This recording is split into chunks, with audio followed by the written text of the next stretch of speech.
नमस्कार। ममता बनर्जी और बीजेपी में सत्ता की लड़ाई जारी है और चुनाव बीत जाने के बाद भी केंद्र और राज्य सरकार के बीच जबरदस्त टक्कर देखने को मिल रही है। तभी तो चुनाव बीत जाने के बाद शय और मात का खेल बंगाल बनाम दिल्ली चल रहा है। तभी तो पिछले हफ्ते तूफान क्या आया, बंगाल और दिल्ली तक तूफान का असर देखा गया और इसकी शुरुआत हुई बैठक से। प्रधानमंत्री मोदी पहले उड़ीसा के दौरे पर गए, फिर बंगाल के प्रभावित इलाकों का हवाई सर्वेक्षण किया और उसके बाद तूफान को लेकर चर्चा करनी थी। जब बैठक तय हुई और प्रधानमंत्री मोदी बैठक में पहुंच गए तो आधे घंटे के बाद पश्चिम बंगाल की सीएम ममता बनर्जी पहुंची और तूफान की रिपोर्ट सौंपकर बैठक से निकल गई। फिर क्या था, पीएम ने एक फोटो जारी कर कहा कि यह प्रधानमंत्री का अपमान है। फिर ममता बनर्जी ने इसका जवाब दिया।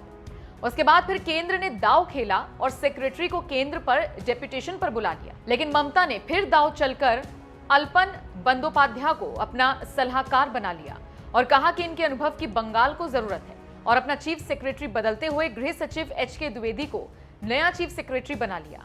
इसी दांव पर हम आपको अब बताते हैं कि आखिर कौन है एचके द्विवेदी।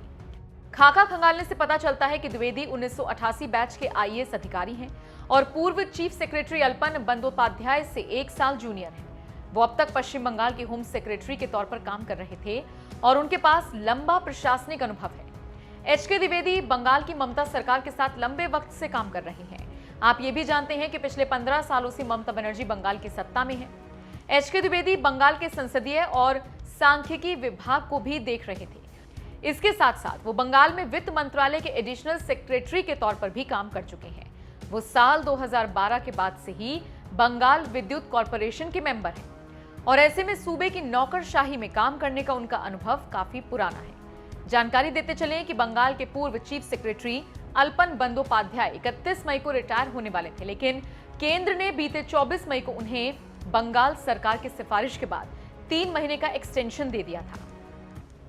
विवाद तब शुरू हुआ जब 28 मई को केंद्र ने उनका ट्रांसफर दिल्ली कर दिया।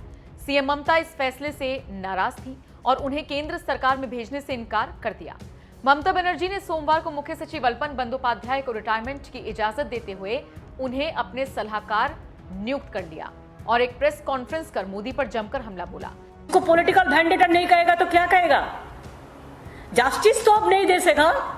इनजस्टिस के लिए आप ब्यूरोक्रेसी को खत्म करने चाहता है क्या? डराने चाहता है? हम डरते नहीं, हम मरने के लिए तैयार है लेकिन हम डरते नहीं है। जो डरते हैं वो मरते हैं और जो लड़ते हैं वो जीतते हैं। हम करेंगे, लड़ेंगे, जीतेंगे। और जो कवर्डाइज है वो डरते हैं, हम डरते नहीं है। अभी सबको एक कट्टा होकर उसको खिलाफ में आवाज उठाना चाहिए। फिलहाल अल्पन के रिटायरमेंट को केंद्र सरकार की ओर से मंजूरी मिलना बाकी है और एचके द्विवेदी ने चार्ज संभाल लिया है। अब देखना होगा आगे क्या होता है और ये लड़ाई कहां जाकर खत्म होती है। ये तो आने वाले समय में पता चलेगा, लेकिन तेवर देखकर लग रहा है कि ये लड़ाई लंबी खिंचेगी।